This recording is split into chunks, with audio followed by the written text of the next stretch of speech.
Nah, kalau misalnya bangsa Israel, kita baca perjanjian lama itu kan sepertinya Tuhan sangat sayang kepada bangsa Israel dan itu bangsa pilihan Tuhan.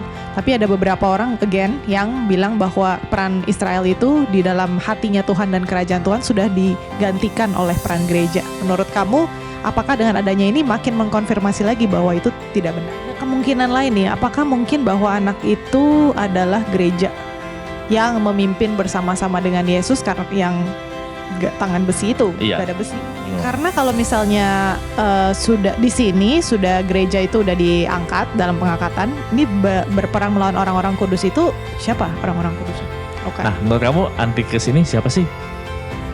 Aduh, nggak tahu nih. Coba dijawab dong. Makanya di podcast ini dia bilang bahwa nabi palsu itu yang Pope Francis itu. Ada nggak sih sebuah cara yang bisa kita ikuti atau apapun itu supaya kita tuh pasti diangkat dan kita pasti selamat melalui 3,5 tahun ataupun 7 tahun masa kesukaran ini.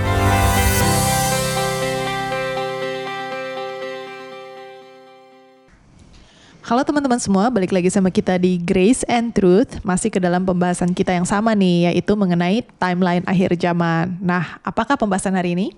Ya, kita akan mempelajari mengenai 3,5 tahun terakhir ya, dari 7 tahun ya endgame-nya Tuhan. Nah, lalu kita juga mau mempelajari apa yang akan terjadi sih sebenarnya pada saat 3,5 tahun tersebut.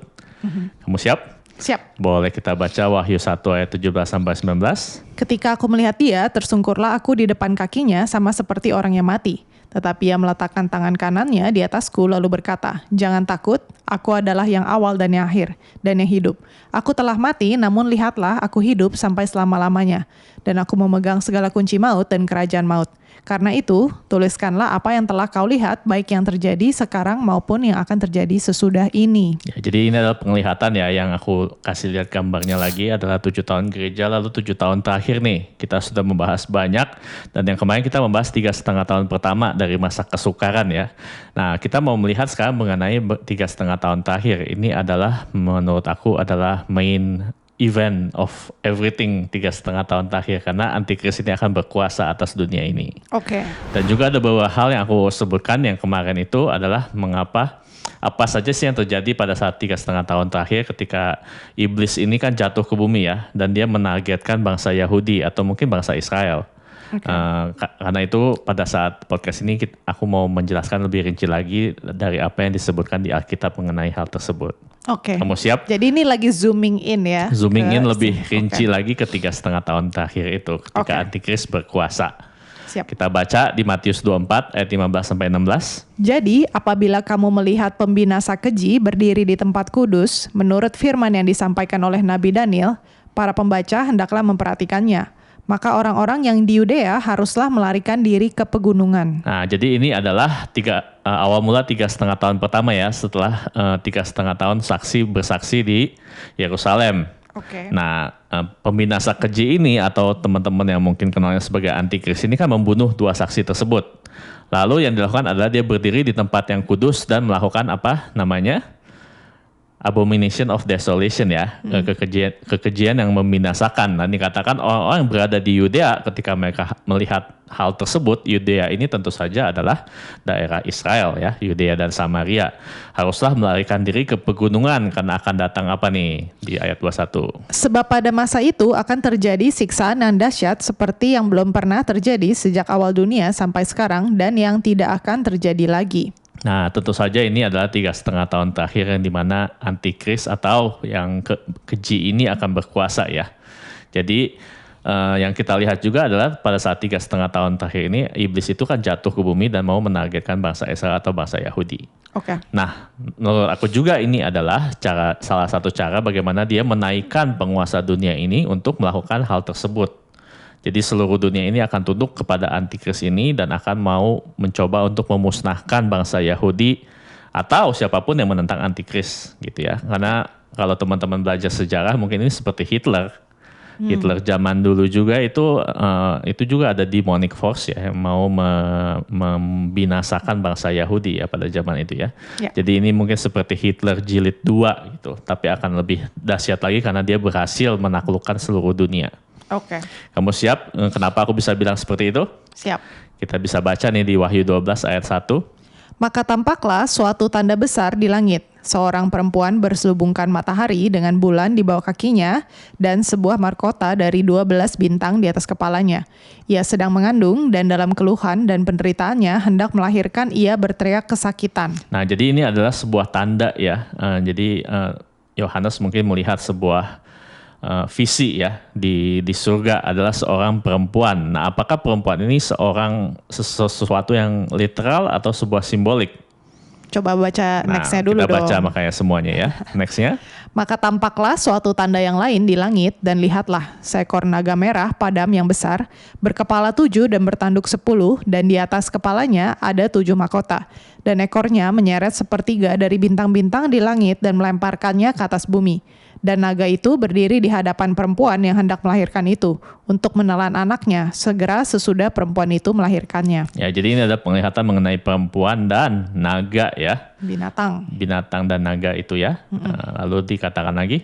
Maka ia melahirkan seorang anak laki-laki yang akan menggembalakan semua bangsa dengan gada besi. Tiba-tiba anaknya itu dirampas dan dibawa lari kepada Allah dan ke tahtanya.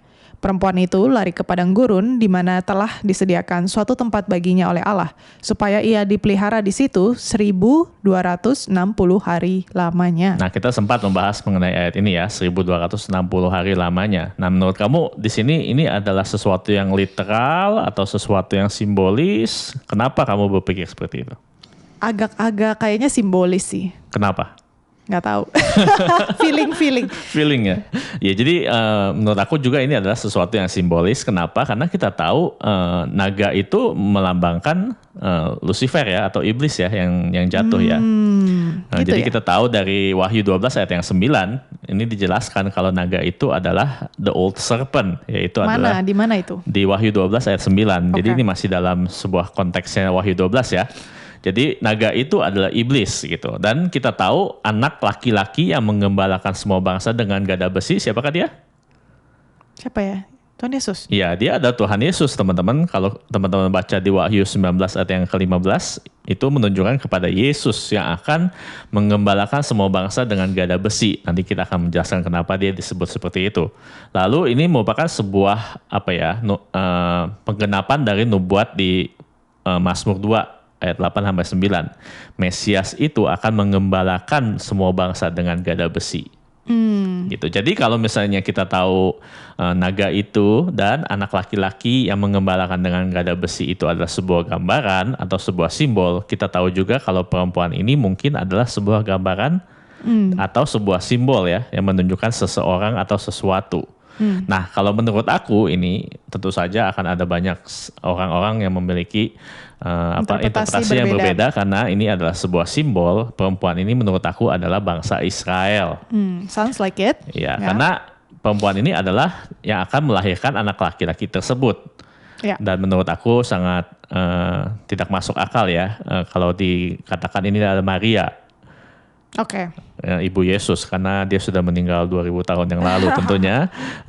Dan menurut aku ini memang menunjukkan kepada bangsa Israel karena memang dikatakan ada mahkota 12 bintang di atas kepalanya, itu kan menunjukkan suku Israel ya. Iya, ada 12, betul. Jadi kemungkinan besar adalah bangsa Israel atau bangsa orang Yahudi. Nah, kenapa juga aku bisa membuat kesimpulan seperti itu? Karena Alkitab ini menjelaskan banyak sekali peran bangsa Israel di akhir zaman, di zaman akhir. Oke. 3,5 tahun terakhir. Kalau kita mau baca di Zakaria, ini akan sangat jelas ya. Zakaria 14 ayat 1. Sesungguhnya akan datang hari yang ditetapkan Tuhan, maka jarahan yang dirampas daripadamu akan dibagi-bagi di tengah-tengahmu. Aku akan mengumpulkan segala bangsa untuk memerangi Yerusalem. Kota itu akan direbut, rumah-rumah akan dirampoki, dan perempuan-perempuan akan ditiduri. Setengah dari penduduk kota itu harus pergi ke dalam pembuangan, tetapi selebihnya dari bangsa itu tidak akan dilenyapkan dari kota itu. Nah, ini kata-kata Zakaria 14 ini merupakan kata-kata nubuatan untuk akhir zaman ya, di zaman akhir, mengenai hari Tuhan tentunya. Dan juga kita melihat memang ini belum pernah digenapi. Ini kalau orang bilang ini di tahun 70, buktinya adalah tetapi selebihnya dari bangsa itu tidak akan dilenyapkan dari kota itu.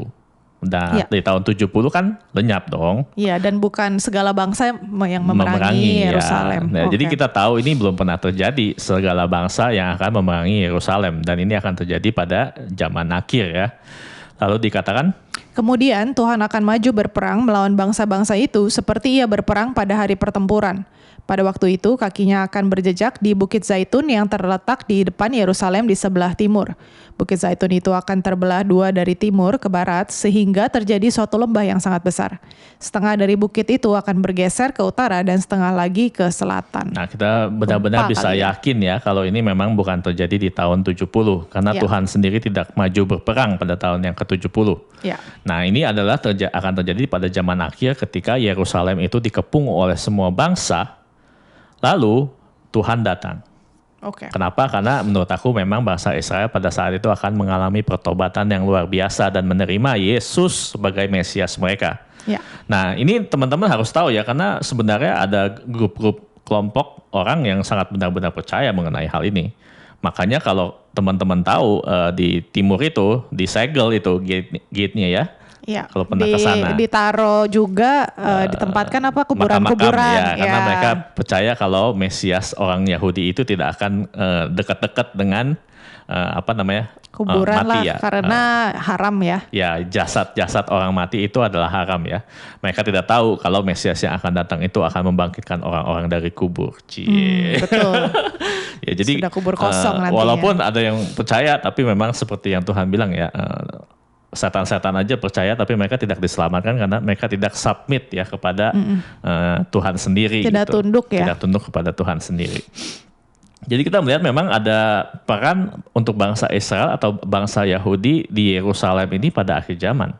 Nah, menurut aku memang makanya perempuan yang digambarkan di Wahyu tersebut adalah menunjukkan kepada bangsa Israel atau bangsa Yahudi. Ya. Nah, ini memang menarik karena memang kita hidup di zaman yang memang ada bangsa Israel berada di tanah perjanjian tersebut. Nah, menurut aku memang kita memang sudah mendekati ke akhir zaman ya. Yang kurang adalah bait Allah tersebut yang untuk mendatangkan perjanjian kepada bangsa-bangsa juga. Ada pertanyaan selingan nih. Gimana? Nah, kalau misalnya bangsa Israel, kita baca perjanjian lama itu kan sepertinya Tuhan sangat sayang kepada bangsa Israel dan itu bangsa pilihan Tuhan. Tapi ada beberapa orang, again, yang bilang bahwa peran Israel itu di dalam hatinya Tuhan dan kerajaan Tuhan sudah digantikan oleh peran gereja. Menurut kamu, apakah dengan adanya ini makin mengkonfirmasi lagi bahwa itu tidak benar? Ya tidak benar dong, karena apakah kita mau menggantikan apa yang ditulis di Zakaria 14 ini?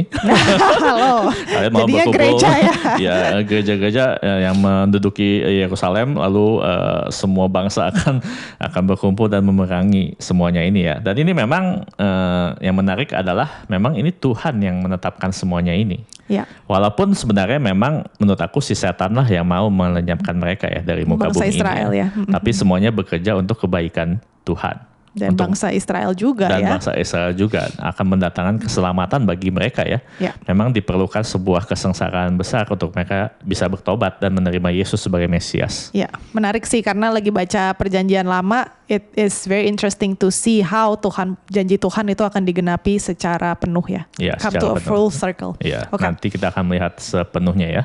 Nah, yang menarik lagi yang aku mau tunjukkan adalah di Wahyu 12 ini dikatakan tiba-tiba anaknya itu, yaitu Yesus ya, dirampas dan dibawa lari kepada Allah dan ke tahtanya. Iya.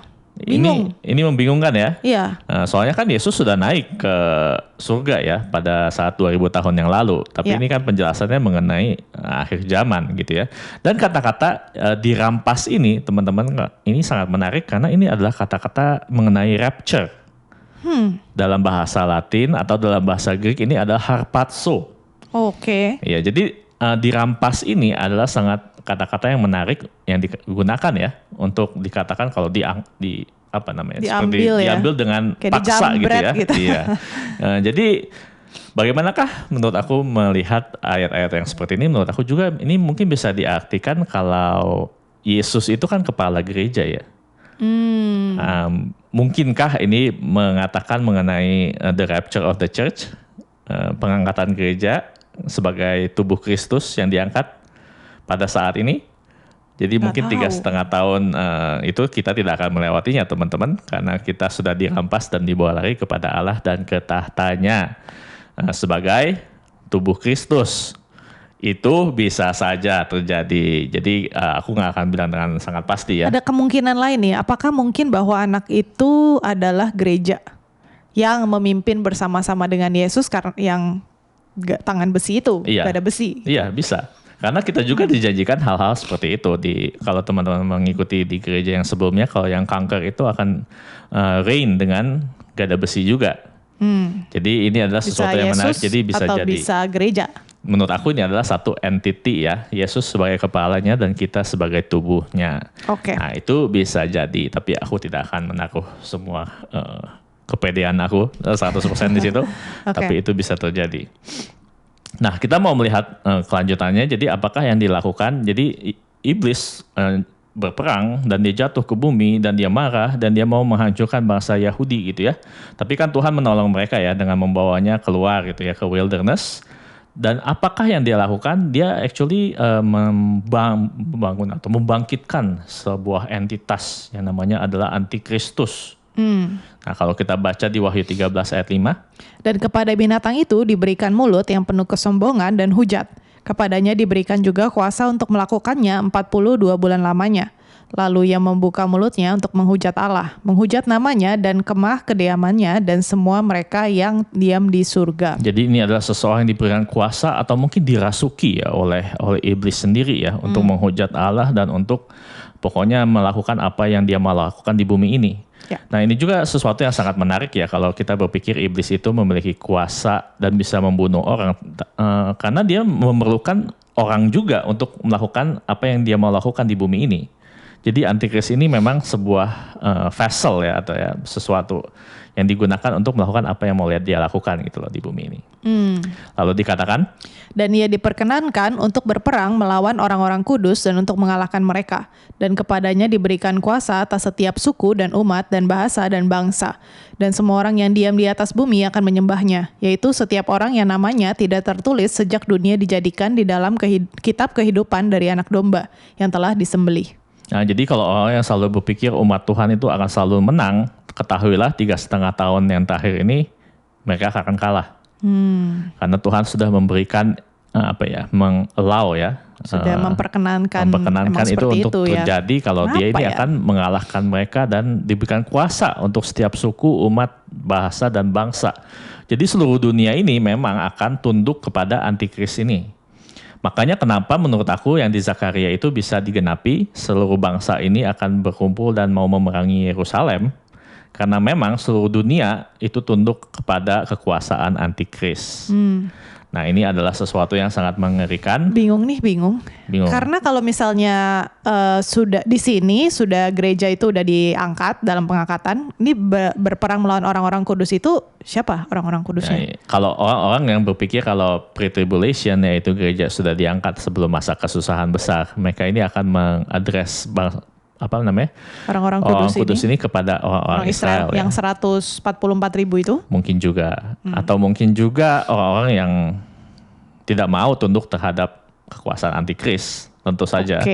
Mungkin juga ada orang yang bertobat, melihat ada juga mungkin yang bertobat gitu ya sudah mendengar podcast kita gitu terus melihat wah beneran juga nih ngomongin gitu ya. Bukannya nggak ada pertobatan? Ya kita nggak tahu makanya nggak tahu ya. Mungkin bukan pertobatan terhadap Yesus Kristus ya, tapi orang-orang kudus tidak percaya terhadap apa yang antikris lakukan mungkin juga itu bisa terjadi. Jadi tidak supporting lah ya dalam ya kita tidak pernah tahu, tapi itu mungkin saja yang dijelaskan di sini. Nah, menurut kamu antikris ini siapa sih? Aduh, nggak tahu nih. Coba dijawab dong. Makanya di podcast ini kita di episode 17 teman-teman. Saya ulangi episode 17. Kita sudah bahas banyak tuh. Mungkin kamu juga harus ngedengerin ya. Yang dari situ kita membahas mengenai siapakah penguasa terakhir dunia ini menurut Daniel dan juga menurut Wahyu. Dan di situ kalau ditanya sekarang apakah aku masih memiliki pandangan yang sama dari episode tersebut? Masih. Jadi ada kemungkinan besar itu adalah hal yang terjadi ya. Mengapa aku bisa berpikir apa yang di episode 17 itu bisa terjadi? Karena yang bisa membawa false hope ya, false peace di dunia ini menurut aku kalau kita hidup di akhir zaman yang sekarang ini kemungkinannya adalah mungkin Amerika Serikat. Mungkin Presiden Amerika Serikat yang pertama mungkin. Karena siapa sih yang bisa bilang Israel sama bangsa-bangsa di sini damailah kalian gitu ya. Bahkan sudah mulai ada Abraham Accord ya. Itu bisa saja terjadi, tapi juga ada kemungkinan yang lain, yaitu adalah raja-raja yang berada di Timur Tengah tersebut. Ya. Jadi ada raja nih yang bangkit di Timur Tengah dan berkata, ya udahlah kita damai. Lalu kamu bisa bangun bait Allah yang di situ, kita bisa menyembah Allah kita masing-masing di tempat yang sama dan kita bisa rukun dan hidup bersama, dan itu bisa juga terjadi gitu ya. Oke. Jadi ada dua kemungkinan, atau yang kemungkinan yang ketiga adalah yang dari United Nation ya, atau PBB ya. Itu bisa saja terjadi. Jadi ada 3 kemungkinan tersebut. Dan kalau teman-teman mendengarkan kita dari episode 17 tentunya tahu pilihan yang mana yang aku sebut itu. Oke. Oke? Siap. Jadi boleh didengarkan lagi yang episode 17 itu. Lalu bagaimanakah antikris ini menguasai dunia? Apakah dia bekerja sendiri? Ya. Menurut kamu? Ada kroni-kroninya dong. Oh, ada kroni-kroninya Nggak ya. bisa sendiri. Yang Alkitab jelaskan atau sebutkan adalah satu entitas lagi. Selain iblis ada antikris, juga ada satu entitas lagi yang dinamakan adalah nabi palsu, teman-teman. Nah, nabi palsu ini adalah orang yang akan melakukan apa yang antikris ini mau lakukan. Ya. Gitu ya. Dan dikatakan di Wahyu 13 ayat 11 ini. Dan aku melihat seekor binatang lain keluar dari dalam bumi dan bertanduk 2 sama seperti anak domba, dan ia berbicara seperti seekor naga. Dan seluruh kuasa binatang yang pertama itu dijalankannya di depan matanya. Ia menyebabkan seluruh bumi dan semua penghuninya menyembah binatang pertama yang luka parahnya telah sembuh. Nah, jadi ini adalah loyalis mungkin ya kepada antikris ya. Dan dia akan membuat seluruh dunia ini menyembah antikris sendiri gitu ya. Dan dikatakan, dan ia mengadakan tanda-tanda yang dahsyat, bahkan ia menurunkan api dari langit ke bumi di depan mata semua orang. Ia menyesatkan mereka yang diam di bumi dengan tanda-tanda yang telah diberikan kepadanya untuk dilakukannya di depan mata binatang itu.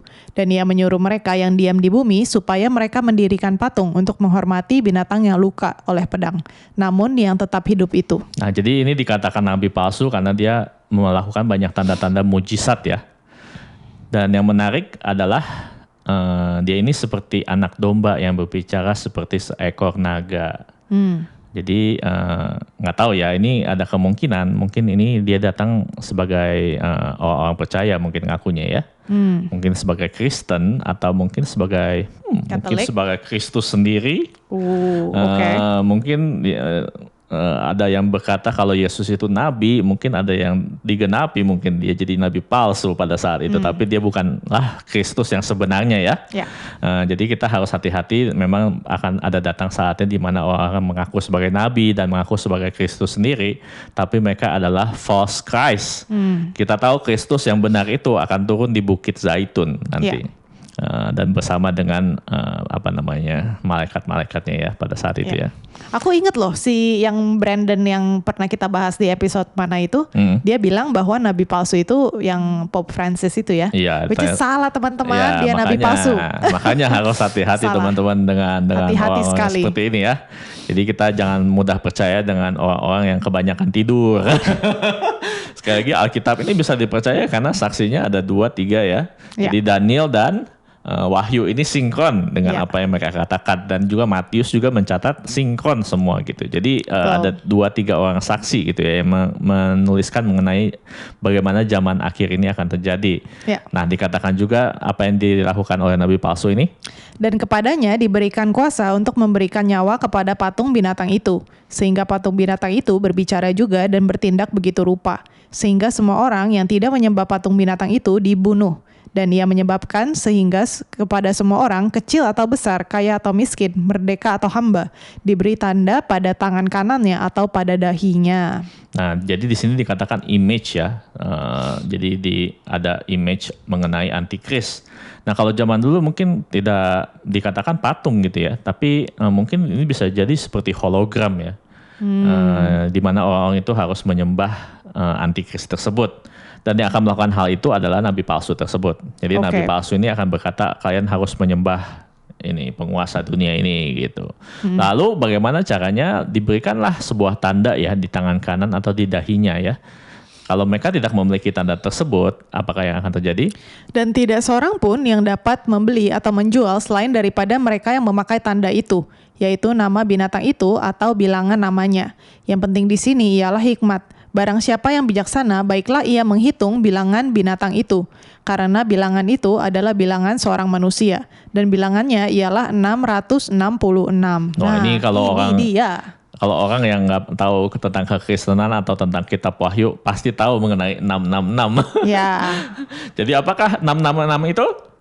Nggak tahu, kata orang kan chip. Nah, itu adalah Gitu tanda teman-teman. Kalau baca dari pasal-pasalnya ini adalah tanda di mana kalian ini plead your allegiance ya. kepada antikris dan kepada nabi palsu tersebut. Ya. Dan menyembah ya. Dan dengan tanda itu kalian bisa jual beli. Ya, makanya bisa juga ini sebagai chip ya. Karena kita tahu apa namanya itu bisa kartu kredit kita kan bisa di tap doang kan sekarang kan. Nah, tapi kalau misalnya kita lihat di Indonesia bisa jadi sebagai gambar ya, kayak QRIS gitu ya. Ya, bisa. Mungkin saja itu ditato di tangan atau di dahi gitu ya. Bisa jadi. Jadi ada kemungkinan besar yang seperti itu. Tapi intinya adalah orang-orang yang memiliki tanda-tanda ini mereka bersubmit ya terhadap antikris dan terhadap nabi palsu dan mau menyembah mereka. Ya, aku tanya sedikit nih. Nah, melalui tulisan ini nih, orang-orang Kristen kan juga banyak suka suka menduga-duga gitu. Apakah vaksin itu juga merupakan tanda ini gitu 666? Apakah pakai credit card juga begini? Apakah sekarang juga di Amerika kan kalau misalnya kamu ke Amazon udah pakai the palm of your hand gitu ya, bisa beli langsung gitu. Nah, gimana kita discern ini loh, apakah kita sebagai orang Kristen kayak jadi sangat takut untuk memakai teknologi-teknologi yang maju atau gimana? Harusnya sih tidak ya, karena yang pertama adalah antikris sendiri belum muncul. Oh gitu. Yakin nih nggak bisa tiba-tiba out of the blue kita ditipu gitu kayak memakai teknologi-teknologi ini nggak bisa. Kita tidak akan pernah bisa ditipu teman-teman karena tanda ini hanya bisa diambil oleh orang-orang yang memang udah submit ya, yang udah tunduk terhadap kekuasaan antikris. Dan dengan tunduk terhadap kekuasaan antikris mereka ini bilang no ya kepada Tuhan ya. Karena kamu tidak bisa berada di tengah-tengah memiliki tanda ini dan worship antikris. Dan kamu bilang kamu worship Tuhan karena itu tidak bisa. Tuhan Yesus sendiri bilang begitu ya. Kamu tidak bisa menyembah dua master gitu ya. Oke, jadi nggak mungkin bahwa seorang Kristen itu secara tidak sengaja memakai tanda ini? Iya, tidak mungkin karena teman-teman sendiri. Berarti teman-teman. Ya, jadi kalau yang udah pernah disuntik vaksin gitu, jangan pernah takut kehilangan keselamatannya. Ya kan ada aja ya gitu. Ada aja ya. Nah, jadi apakah artinya ini untuk kita gitu ya? Nah, yang pertama adalah kalau misalnya benar tadi itu anak yang diangkat itu adalah tubuh Kristus gitu ya. Kita sebagai gereja. Jadi kita mungkin saja 2 Tesalonika 2 ayat 7 itu memang mereka he who restrain him itu memang benar-benar gereja gitu ya. Jadi kita memang tidak akan pernah melihat the great tribulation, yaitu kesengsaraan besar ini. Jadi ketika antikris ini ke bait Allah itu atau the abomination of desolation itu kita tidak akan ada di sini. Dan itu kita bisa bilang puji Tuhan haleluya, dan kita bisa pas naik ke surga kita bisa dengan penuh dengan worship ya pada saat itu ya. Tapi jika juga jika itu interpretasinya salah gitu ya.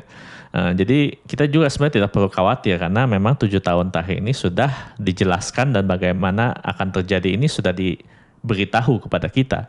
Jadi kita memang bisa mempercayai Tuhan dengan lebih lagi kalau kita melihat semuanya ini terjadi gitu teman-teman. Jadi menurut aku memang kita ini di winning side ya. Jadi kita nggak perlu khawatir, nggak perlu takut gitu. Walaupun kita melihat semuanya ini terjadi, kita bisa benar-benar yakin ketika kesengsaraan besar itu terjadi, kita bisa benar-benar yakin kalau Tuhan Allah kita itu berdaulat. Dan kita tahu dia memegang kontrol dari semuanya itu. Jadi walaupun sebenarnya antikris ini atau nabi palsu itu berkuasa atas dunia dan mereka mau conquer the world dan membinasakan semua orang Yahudi, kita tahu Tuhan kita itu sebenarnya adalah yang allow semuanya ini untuk terjadi gitu ya.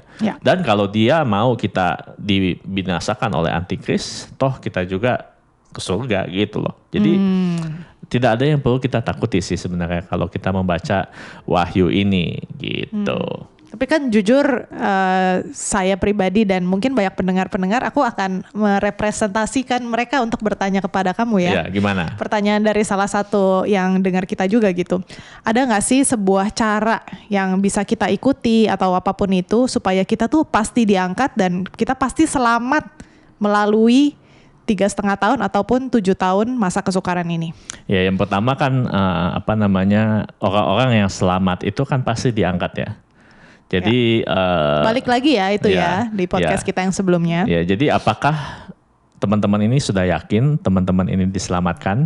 Bagaimanakah kita bisa yakin kalau kita ini sudah diselamatkan? Tentu saja itu adalah kita harus mengeceknya ya tiap hari ya. Examine your heart, examine yourself gitu ya kalau Alkitab berkata.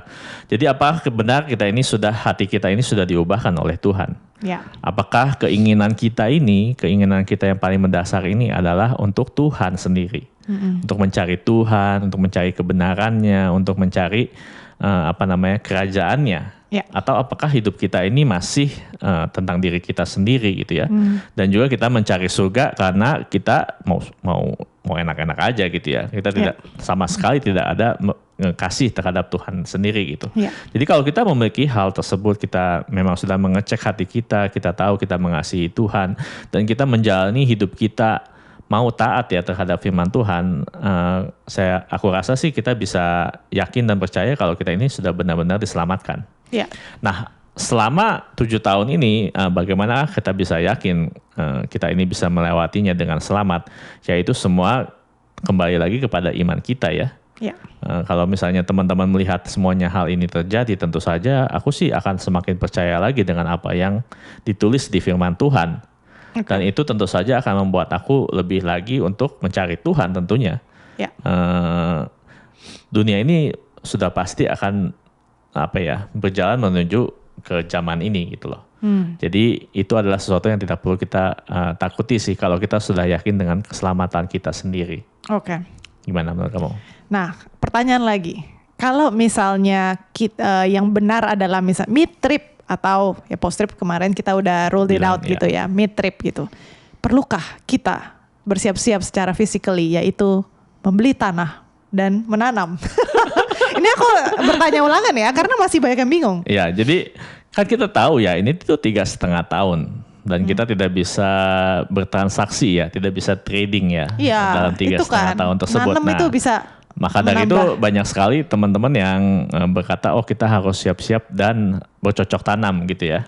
Nah menurut aku bisa saja melakukan hal yang seperti itu. Tapi kalau kita menaruh iman dan pengharapan kita terhadap cocok tanam kita, bisa saja kita akan sangat kecewa sih pada saat itu. Karena kita tidak tahu apa yang akan terjadi ya pada zaman 7 tahun ini. Mungkin saja dia bisa saja gitu melakukan hal-hal yang membuat tanaman-tanaman yang tidak berasal dari dia tidak akan tumbuh. Itu bisa saja terjadi loh teman-teman. Atau hewan-hewan pada saat itu tidak bisa bertelur gitu karena dia sudah menyebarkan apa gitu ya di dunia. Pakai AI gitu ditelusuri gitu ya kalau ada orang-orang nanam. Makanya intinya adalah jangan pernah kita menaruh pengharapan terhadap hal-hal yang seperti itu gitu loh. Kita sebenarnya memang harus tetap fokus terhadap apa yang harus kita lakukan. Apa yang Tuhan panggil terhadap orang-orang percaya itu adalah memberitakan Injil dan menyebarkan keselamatan yang kita temukan di Yesus Kristus. Jangan sampai kita terperangkap dengan apa yang kita baca di Wahyu dan mau mencoba untuk menyelamatkan diri kita sendiri. Karena keselamatan itu hanya dari Allah. Jadi kalau ada yang mau mencoba untuk bercocok, ya silakan aja ya. Tapi ketahuilah kalau misalnya mid trip ini benar, kemungkinan besar kalian akan kecewa dengan apa yang rencana kalian itu. Kalau sebenarnya kita tidak fokus terhadap apa yang Tuhan sudah komen ya dalam firman Tuhannya sendiri. Jadi banyak berserah, fokus kepada Tuhan, itulah ya. Ya, intinya ke situ sih menurut aku. Dan itulah kenapa kita harus membaca firman Tuhan dengan serius ya. Karena semua jawaban itu ada di firman Tuhan sendiri. Oke. Amin? Amin. Oke, ada lagi? Udah, mantap. Mantap, kita bisa berdoa.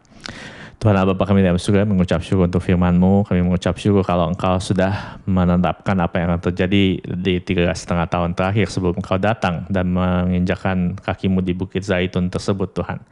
Kami mau berdoa supaya kami bisa lebih yakin dan percaya akan firman-Mu, karena firman-Mu adalah iya dan amin. Dan semuanya ini akan terjadi, dan kami tahu kami menaruh pengharapan kami yang mendasar Tuhan terhadap firman-Mu dan terhadap apa yang telah Engkau tetapkan Tuhan. Dan kami mau menyerahkan hidup kami lebih-lebih lagi di tangan-Mu, dan biarlah Tuhan kami Tuhan bisa menjadi saksi-Mu Tuhan di tengah-tengah dunia yang jahat ini, dan mungkin di tengah-tengah dunia yang sedang berjalan menuju zaman akhir ini yang kami baca saat ini ya Bapa. Kami mau berdoa, Engkau kuatkan setiap kami dalam iman dan kepercayaan kami. Di dalam nama Yesus kami berdoa. Amin. God bless you. Teman-teman.